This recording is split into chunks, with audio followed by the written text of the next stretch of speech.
Bon, je commence. Oh. Ouais.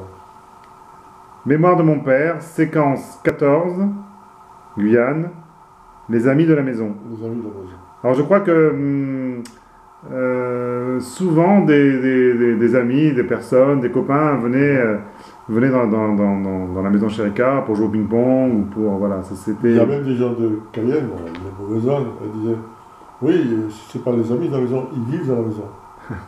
Tu vois? Parce qu'ils venaient très souvent en fait. Ah oui, il y en a, celui dont je te parlais une fois, c'est celui, le maître du ping-pong, là, c'était un sacré joueur de ping-pong.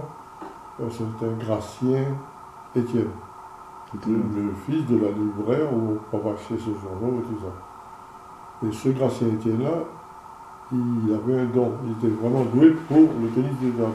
D'accord. S'il était venu en France, je peux te dire qu'il aurait joué parmi les tout premiers de l'équipe de France. Hein. Ah oui, il était si fort que ça. Ah, il était pas seulement fort, il était doué. C'était un gars qui avait vraiment le don du tennis de table. Mais il prenait les choses à la légère. Tu vois, D'accord. quand tu faisais un match avec toi, il rigolait pendant 3 quarts du match, et puis à un moment il s'est dit tiens, je suis en train de perdre. Et puis il se remet à jouer, mais trop tard, il s'est laissé battre comme ça. Je l'ai battu 2 fois à 2 tournois de la mairie, de la fin de l'année, tu vois. Alors il était en colère, il était extrêmement en colère, les gens croyaient que je lui avais volé quelque chose. Alors lui il disait non, non, non, je vais refaire le match, je vais refaire le match, parce que le match était truqué. Je dis, de quel match truqué tu parlais? Alors, et puis il dit à tout le monde qu'on l'avait détourné, qu'on l'avait volé et tout. Et il exigeait qu'on refasse le match.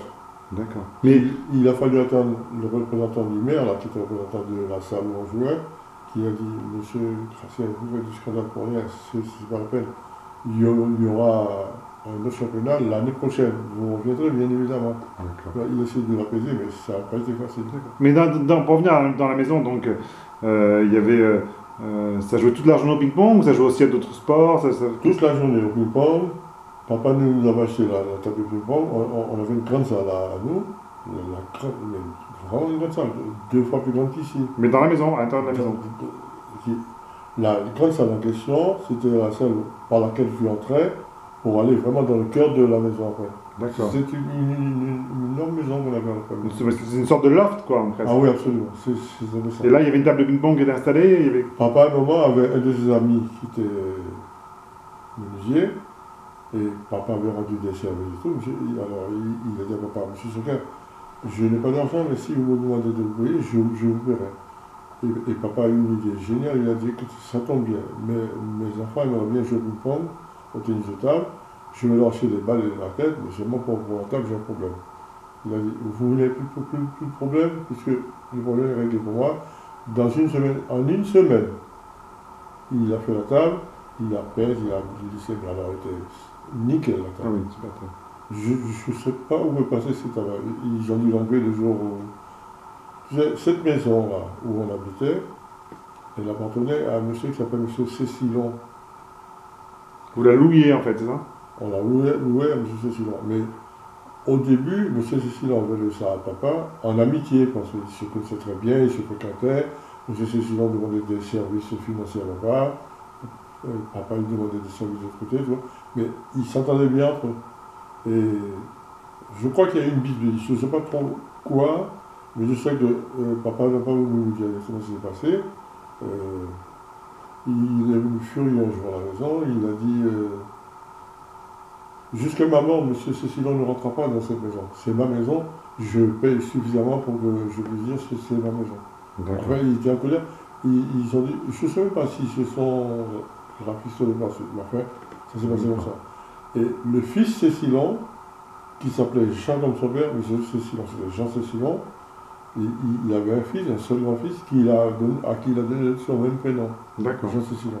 Et maman disait toujours, Jean, je l'ai réservé déjà depuis longtemps, c'est lui qui épousera Josiane. Tu vois? Elle sortait des plats comme ça, mais elle y croyait vraiment. Apparemment, il croyait vraiment. Alors, il y avait 3 gars qui se disputaient Josiane. Jean disait, mais Jean disait aux autres, vous pouvez penser ce que vous voulez, elle est déjà à moi, Madame Chacun vous la dites, pas d'aller plus loin. D'accord. Mais- il y avait toujours des blagues, des plaisanteries comme ça. Mais en fait, je crois que ceux Simon et les autres, ils prenaient ça au sérieux. D'accord, très bien. Ils disaient, puisque Mme Chérika a dit, ça se fera. Voilà. Et pour revenir juste dans les. Alors que ça se passait comment concrètement? Il y avait une table de ping-pong, les amis Alors, venaient toute la journée, le matin, Avec l'après-midi. Après, papa avait acheté une chose que je n'ai plus jamais vue, ni en France ni ailleurs. Tu sais, comme il y a des baby-foot, Oui. il y avait des baby-baskets. Alors ça, je ne connais pas. Je n'ai vu ça qu'une fois, c'était chez nous, je suis incapable de te dire. Un baby basket? Où papa avait besoin. Un baby-basket. Et vous jouiez au baby basket On jouait au basket, comme il fallait faire tourner de manivelle, et la balle montait jusqu'au filet. D'accord, Il y avait un grand filet sur une grande face D'accord. en bois, tu vois, d'accord. mais il y avait vraiment un filet. Donc il y avait dans la table ping-pong, le baby basket, il y avait d'autres jeux Le aussi. baby basket. Après, maman avait fait acheter mon papa un frigo, un des tout premiers frigos de la Guyane. Bien sûr. C'était nous, c'est dans les années 48, 49, tu vois. Alors elle a fait acheter un frigo et elle a dit, bon, c'est une bonne idée, et étant donné que c'est une femme qui fait le ménage toutes les semaines, une fois par semaine, on m'a dit, pour la récompenser, on va lui donner le fruit du frigo. Le fruit du frigo, c'était qu'elle faisait ce qu'on appelle chez nous des glaçons. D'accord, Mais dans les glaçons, elle versait du sirop. Donc, tu avais des glaçons au sirop. d'accord, très bien. Et Alors- ça, c'était en bas aussi, là où il y avait la table ping-pong Ah oui, c'était en bas tout ça. Tu Tout vois. ça en bas. Mais combien il y avait de personnes en fait? Combien il y avait d'amis qui venaient? Ils venaient le matin, ils venaient. Le matin, à partir de 6 heures, le glacier... 6 heures? Je veux dire à 6 heures, parce qu'à 6 heures chez nous, tu es réveillé, il y a le soleil. Ah oui, d'accord. Tu vois. Le Gracien dont je te parlais là, Étienne Gracien, lui, il voulait jouer ping-pong toute la journée. Alors, il disait à sa maman de donner un sandwich, il faisait un sandwich, il venait s'asseoir devant la porte jusqu'à ce qu'on ouvre. Et quand on a ouvert, il dit, je suis le premier. Il faisait savoir à tout le monde qui était arrivé en premier, qu'on l'a pris devant la porte et tout. D'accord. Et si tu veux, après, il choisissait les joueurs avec qui il jouait. Puisqu'il était premier venu, à un moment du CPR, et c'était comme ça. D'accord. Et d'autres joueurs venaient Ah oui, de toujours énormément. Et tes frères aussi jouaient comme toi au Je ping-pong? ne sais pas si je t'ai parlé de Banis, si j'ai parlé de... Non, ça me dit rien.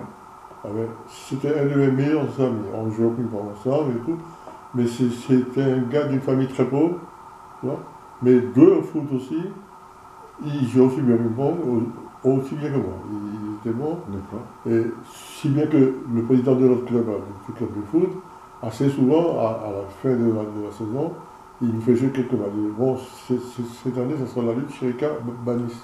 Tu vois. Bon, il n'était pas content parce que c'était 3 fois sur 5, c'était moi qui gagnais. Bon, enfin. Mais c'est pour te dire, tout ça, c'était des amis de la maison qui faisaient constamment ça. Mais vous étiez combien, à peu près combien venaient dans la journée jouer au ping-pong ou jouer au baby basket? Je peux te citer, je sais pas moi, une quarantaine de moi. D'accord, mais dans la même journée, ils venaient pas tous quand même. La plupart du temps. Ah oui. Tu sais, ils se reliaient les uns les autres. D'accord. Euh, Et ça faisait pas un peu trop de bruit pour ta maman, ton papa Ah ben, à ce moment-là, maman était dans la cuisine, elle était tranquille parce qu'elle savait qu'on n'était pas dans la rue. Ah oui, d'accord. Tu vois, il faut bien penser qu'elle avait l'esprit. Son fils, il était mort sur la route, tu vois ce que je veux dire. Elle disait papa, quand tu achètes une table, le bénéfice de la table, c'est que nos enfants restent à la maison, on n'a pas à s'occuper d'eux, à savoir où ils sont dans la rue, où ils sont allés chercher ceci ou cela, tu vois. Bien sûr. Alors pour le moment, maman était tranquille. Elle venait de temps à autre voir le frigo, et bien elle disait, on n'ouvre plus le frigo jusqu'à 1h ou 2h, hein, parce que, tu sais, les gens, ils ouvraient, ils prenaient un glaçon, ils ouvraient, ils prenaient deux, Ah oui, ils d'accord, ouvraient. d'accord. Et finalement, rien n'était glacé. Ah oui, oui, bien sûr. Surtout, imaginez un peu, dans un pays chaud, il faisait chaud dès 6h, 6h30 du matin. Alors, maman disait que si vous voulez vraiment des glaçons, vous me demandez. D'accord. Alors, du reste, elle avait fait mettre une clé sur le frigo, une petite clé qui ouvrait, qui fermait le frigo. Et elle disait, bon, plus de glaçons jusqu'à 9h, jusqu'à 10h, jusqu'à 11h. Ah oui, d'accord. Mais Ah, c'était des choses. Mais à partir du moment où c'était Mme Chérika qui l'avait dit, tout le monde s'y pliait. Tout le monde écoutait. Personne ne reflétait. Les personnes avaient envie de se faire virer aussi des parties du C'est un peu ça. Bien sûr. Il disait, mais maman vous a dit de ne pas toucher au frigo, alors ne touchez Je sais pas pas. au frigo. Donc, à part le ping-pong et à part le baby basket, il y avait d'autres jeux? Il y a même du foot. Vous Parce jouez au que foot, ouais. quand tu quittais la salle, Oui. tu rentrais sur une grande galerie tout en ciment avec des toits et tout, on était à l'abri quand il pleuvait par exemple, sur une très grande galerie. c'est sous cette galerie-là qu'on mangeait le midi, où je te dis qu'on faisait toujours à manger, quoi. Elle dit, ici, quand il y en a pour 10, il y en a pour 20. D'accord. Tu vois? Ah, tout le monde mangeait à midi, les amis mangeaient à midi. Même les amis qui étaient restés. D'accord. Il y en avait qui restaient et qui attendaient d'être invités par maman. Ah oui, d'accord, c'était là. Et ils venaient à table, quoi. Alors, Et quand vous étiez vous maman- retrouvez à 40 à table, quoi. Ah oui, on était vraiment. Je peux te dire, la table, c'était d'un bout de la galerie à l'autre, hein. Et ta maman faisait à manger pour tout le monde, alors, c'est fou quand même. Elle savait à peu près, à 2 ou 3 points, je ne sais pas comment elle faisait, mais elle arrivait à compter le nombre de jeunes qui allaient manger le midi. Mais elle savait de toute façon qu'ils passaient par elle. Il y en a qui venaient timides, qui disaient, Madame Chelka, je peux rester aujourd'hui? Maman comprenait, est-ce que je peux rester manger? Oui. Elle dit, mais oui, tu sais bien que tu es comme mon fils, tu es mon fils. Tu n'as pas besoin de me demander. Je sais que tu es là, si tu es là, je vais te faire manger comme les autres, tu seras avec les autres. D'accord. Et, d'accord. Et ça durait jusqu'à quand le soir, en fait? Parce que tout l'après-midi, vous jouiez aussi? Tout l'après-midi. Ça s'arrêtait jamais, à part pour manger, quoi. On s'arrêtait que pour manger et il y en a qui mangeaient très très vite. Il y a Gracien là, parce qu'à partir du moment où Gracien avait pris position de la table, il choisissait les gars avec qui il jouait, D'accord. tu vois, et puis Il faisait un peu la loi, quoi. Mais on jouait au foot aussi. D'accord, foot aussi. C'est pourquoi Alain t'a dit, Alain, tu te rappelles Alain? Oui, oui, oui, celui qui est décédé. Voilà, celui qui était gendarme, là, qui était flic. Alain t'a dit, C'est fou. c'est moi qui lui ai appris à jouer au foot, parce qu'on jouait au foot dans la grande cour au fond. D'accord. Tu vois, c'était immense. Il y avait la grande cour, il y avait la maison, il y avait. Et vous tourniez foot, ping-pong, enfin, Tout, absolument tout. D'accord. Il n'y avait que les garçons, apparemment. Les filles venaient, mais quand les filles venaient, elles montaient au premier étage ou au deuxième étage avec Marie-Eliane, avec Josiane. D'accord. Et là, elle faisait quoi? Selon l'âge. Elle faisait quoi, là, donc, après? Ah, bien un peu d'où tu voyais descendre un moment, du moment ils remontaient, ils descendaient, ils D'accord. remontaient. Mais c'était des filles de famille en quelque sorte. Hein. D'accord. Maman disait avec une certaine. Comment dirais-je? Aisance? Oui, c'est ça, elle disait. Moi, ici, je ne reçois que des gens de famille. Hein. D'accord. Tu vois? Elle dit que les Chambiens, c'est d'ici qu'ils viennent. Les autres, eh bien, ils vont ailleurs. Des gens de famille, ça veut dire quoi? Des gens qui ont de l'argent ou ça veut dire des gens qui sont bien Ah non, élevés? non, non, c'était. Maman te disait toujours, l'argent pour elle, c'est du papier. D'accord. Et du reste, quand il y avait le frigo, le problème s'était posé, est-ce qu'on allait faire payer les glaçons? Alors, maman a dit à maman, bon, on ne fait pas payer les glaçons, c'est pas la peine. Les jeunes sont là, ils sont bien contents qu'ils amusent les nôtres. Alors, ce qui est pour les nôtres est pour eux aussi. D'accord. Elle dit, tout ce qu'elle demandait, c'est qu'ils viennent partir de rôle toute la journée, ouvrir, fermer chez nous. Bien sûr, bien sûr. À ce moment, elle a dit, bon, ben, je prends la règle du foot, la règle de la glace, du réfrigérateur, et je dirais à quelle heure on peut enlever les bacs, à quelle heure on peut les remettre, à quelle heure, tu vois. Mais, Elle régissait ces éléments. d'accord. Mais elle ne s'occupait pas d'argent, c'était pas son problème. D'accord. Mais ça, c'était pendant le week-end et pendant les vacances, parce que la semaine, vous allez quand même à l'école, en fait. C'était juste. Ah, la semaine à l'école, bien Voilà, évidemment. c'était juste pendant les. Voilà. Oui, mais je me rappelle encore, j'en parle à Valérie, on avait toujours beaucoup plus de vacances qu'en France. On avait toujours 15 jours de plus en France. D'accord. Pour quelle raison? J'ai jamais compris pourquoi. Est-ce que c'était l'académie qui a décidé seul? Je ne sais pas pourquoi. Maintenant, ils sont revenus dans les rentes. Non, bien sûr. Mais je me rappelle qu'on rentrait, la rentrée des classes se faisait après la fête du 15 octobre. Le 15 octobre, c'était la fête du Cayenne. D'accord. C'est jeudi la fête du Cayenne. Vous rentrez vraiment tard, alors. On n'est jamais rentré en classe avant le 15 octobre. Ah oui.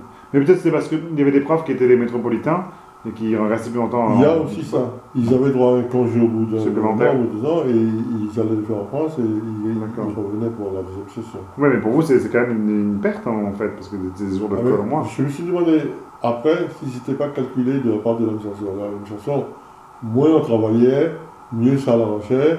Et puis, parce que le jeune qui avait eu son bac chez nous, on l'envoyait automatiquement, soit à Bordeaux, c'était Bordeaux le plus, hein, soit à Bordeaux, soit à Paris, soit à Marseille. D'accord. Moi, par exemple, si j'étais parti, j'avais calculé, en 1958,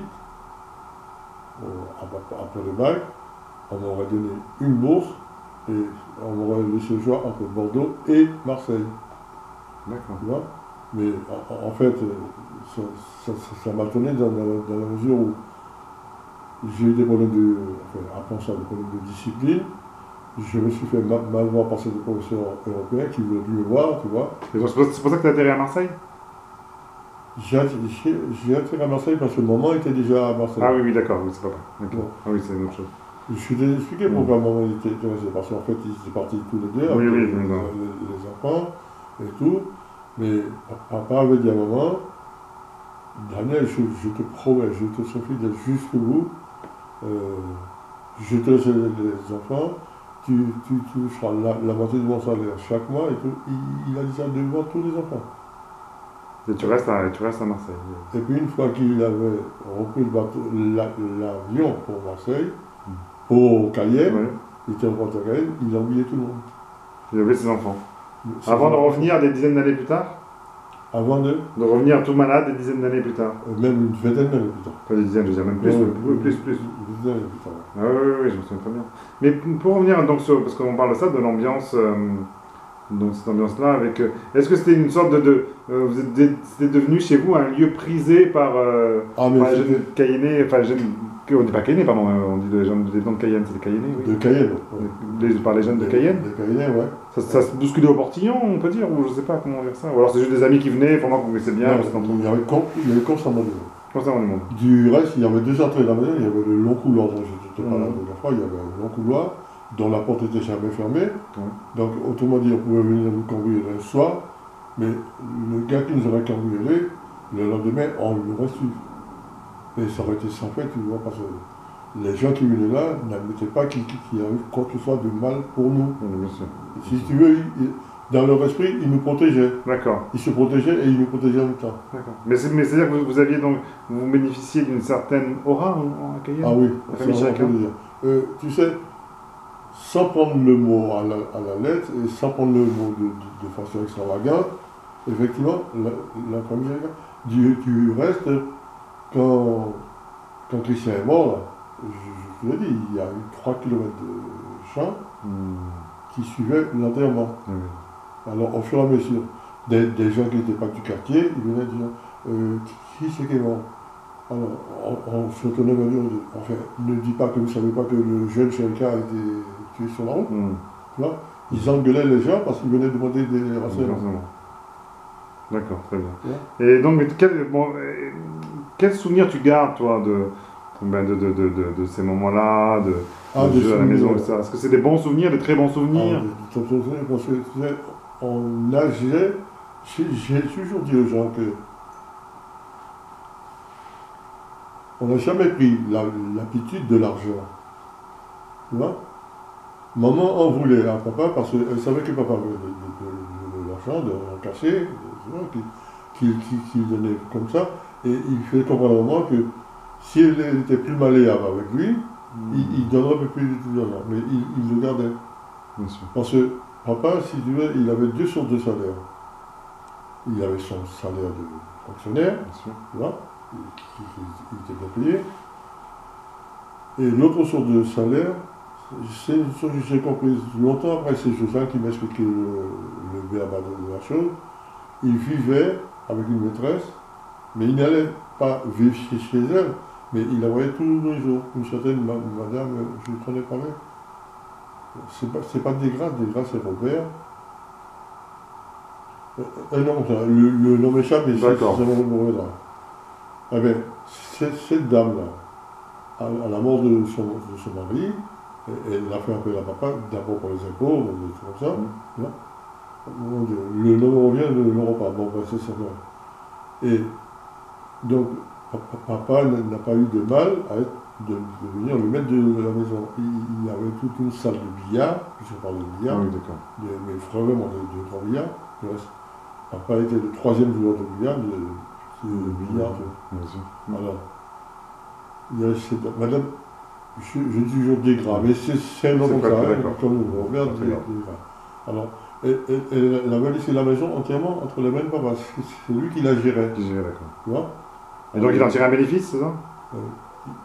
Il a sorti un bénéfice. Il n'a jamais voulu dire à un moment, il n'a jamais dit à moi, à personne, ni à nous. Non. On savait qu'il était là. Quand il arrivait, par exemple, le dimanche après-midi à 5 h, ça veut dire que toute la journée, il l'a passé là-bas, pour la maison de la dame. et tout. C'est lui qui ramassait, c'est celui qui faisait le calme. Il y avait toutes sortes de jeux. D'accord. C'est Valérie Chambly.